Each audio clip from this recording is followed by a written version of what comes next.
질환은 대부분 난치성 질환인데요.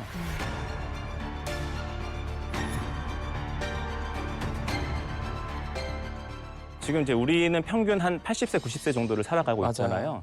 근데 이제 뇌는 말 그대로 구형 모델입니다. 그래서 설계 시점이 우리가 옛날에 이제 한 수명이 40대, 50대 이때 시절에 이제 설계된 그런 뇌인데 지금은 그 긴 수명을 따라가기에는 이 오래된 설계도가 조금씩 한계를 드러내는 거라고 생각하시면 될 것 같아요. 뇌를 업데이트를 해야 되는군요. 신형 모델 살 수도 없고. 우리가 더 진화를 해야 된다는 건데요. 갈아 끼울 수도 없고. 그러니까 오래 사는 게 문제였어.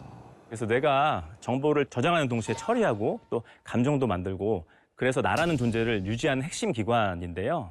그만큼 에너지를 많이 쓰고 스트레스에 엄청 민감하고 또 노화의 영향을 가장 먼저 받는 그런 장기이기도 합니다. 맞아요.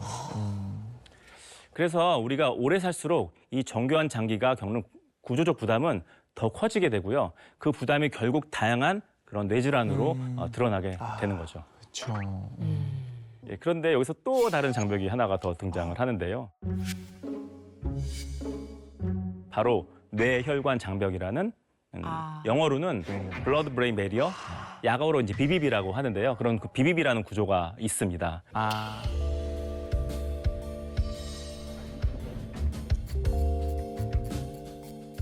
뇌가 아주 민감한 기관이기 때문에 외부 물질이 함부로 머리 안으로 들어오면 안 되잖아요. 그래서 그거를 철저하게 이제 막는 역할을 이 BBB라는 것이 하고 있는데 여기에는 이제 바이러스나 독성 물질 그리고 심지어는 우리가 만든 약도 뇌 안으로 들어가지 못하게 됩니다. 지켜주는 구조가 있군요. 네, 아무리 좋은 약을 만들어도 이게 뇌 안으로 들어가지 못하면 효과를 발휘할 수가 없겠죠. 보호하려고 만든 게 오히려 좋은 것조차 못 들어가게 과잉 보호가 돼버렸어. 보이게 만들어버려. 그러니까. 금고 안에 갇힌 거지. 그러네요. 네. 주사 맞으면 안 돼. 그냥 팍 뚫어서.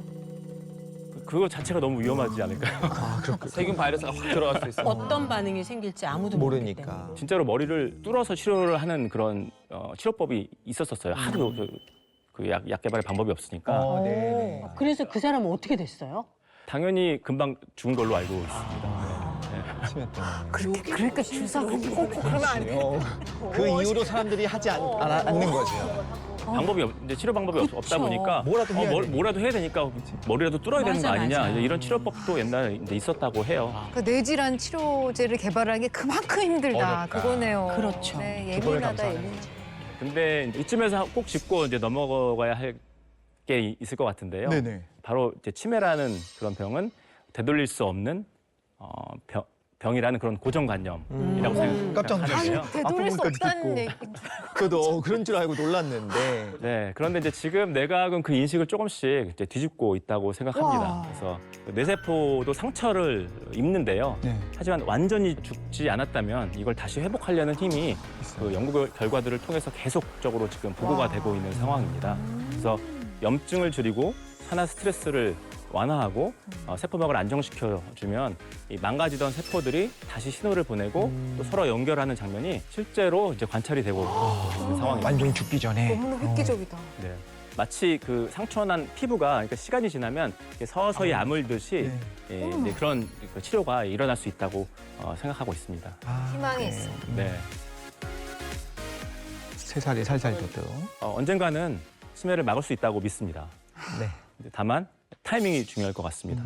그렇지. 연애도 질병도 돈도 타이밍입니다. 타이밍. 타이밍. 예, 기억은 어느 날 갑자기 무너지는 게 아니고요. 네. 이미 한 10년 전, 15년 전 맞습니다. 정도부터 아주 조용하게 이제 천천히 진행되고 있는 거죠.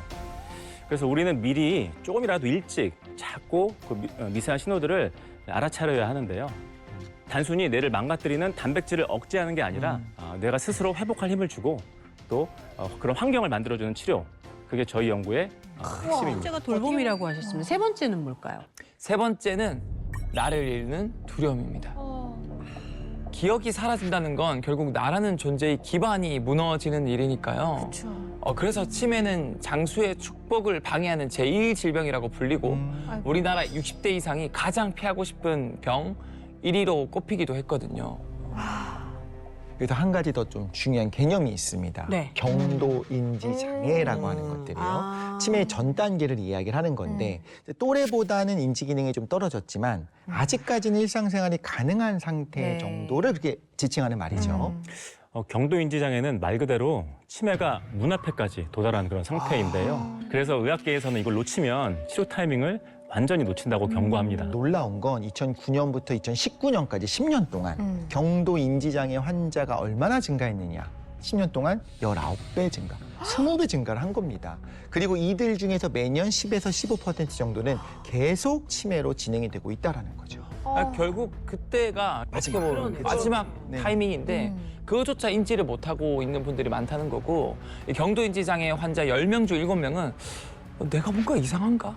이상하구나 하는 자각조차 없이 그냥 건망증이겠지 하고 그냥 넘겨버리는 거예요. 나이 들어서 좀 깜빡깜빡하는 거야 라고 생각하죠. 보통. 그럼 결국 치료 시기를 놓쳐버리게 되는 거죠.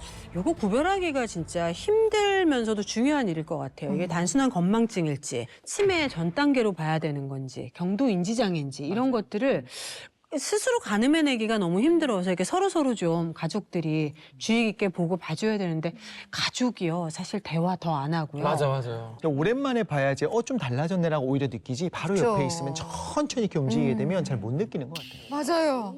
그래서 실제로 기억력이 떨어졌다고 느끼는 사람 중 2에서 30%는 이미 이 경도인지 장애나 치매로 진단되기도 해요. 그래서 깜빡깜빡 자주 한다 싶으면은 그 안에 숨은 작은 신호들을 그냥 지나치지 말고 내가 이 돌이킬 수 없는 치매로 가기 전에 물줄기를 돌릴 수 있는 상태다라고 볼 수 있겠죠. 그렇다면 이쯤에서 또 궁금해지는 게 있어요. 아까 강연 듣다 보니까 뭐 단백질 찌꺼기나 염증, 산후 스트레스 말씀을 해주셨거든요. 네. 그거 말고도 치매에 영향을 주는 요인들이 또 있을까요? 가장 먼저 떠오르는 건 뭐 항상 그렇지만 유전적인 요인은 분명히 있을 거다. 실제로 부모 중에 한 분이라도 치매를 앓으셨다라고 한다면 그 자녀가 알츠하이머병의 발병 요인이 유의미하게 높아진다라고 하는 보고가 있습니다. 그 중에서도 특히 어머니가 치매를 앓으셨다면 그 딸의 치매 위험은 상당히 높아지게 되는데요. 최대 80%까지 높아진다는 그런 연구 결과도 있습니다. 뭐 그 이유가 X 염색체 때문인데요. 그 여성은 X 염색체가 두 개고 개죠. 네. 남성은 X 하나, Y 하나잖아요. 그렇죠. 근데 치매 발병하는 염색체가 X 염색체에 있다 보니까 상대적으로 여성에게 유전적 위험이 더 크게 작용할 수 있다는 거죠. 그럴 수 있겠네요. 뿐만 진짜. 아니라 또 이 만성 혈관 질환이 있다면 당연히 치매 더 주의하셔야 하고요. 이 고혈압이나 당뇨, 고지혈증 같은 질환은 결국 뇌로 가는 혈류를 막아버려요. 감소시키죠. 그래서 작은 혈관을 손상시켜서 이 뇌세포 사멸을 유발하게 되고 결과적으로 이게 계속 반복되면은 이 혈관성 치매의 위험은 3배, 이 알츠하이머병 같은 퇴행성 치매의 위험도 2배까지 올라가는 연구 결과가 있습니다. 아이고야. 그렇다면 그게 언제부터 나타나는 거냐 생각을 해봐야 될 텐데 프랑스에서 45살, 45세부터 75세까지 7,000명이나 이렇게 대규모로 장기간 추적했던 연구가 있었습니다. 45살, 이미 45세부터 뇌 인지 기능이 눈에 띄게 떨어지기 시작했다는 45세면 겁니다. 너무 젊은데. 너무 젊은데? 그러니까요. 흔히 뇌 노화가 되는 건 뭐 70대부터가 아닌가 이렇게 생각을 하기도 하는데 실제로는 에너지 대사가 저하고 산화 스트레스가 계속 누적되고 그리고 뇌 자체의 설계가 좀 잘못됐다고 박사님 말씀하셨잖아요. 이런 게 다 겹치면서 40대부터 조용히 천천히 하지만 확실하게 변화가 일어나고 있는 겁니다. 이게 아직 40대니까 안전해 이럴 때가 아닌 거네요. 그러니까요.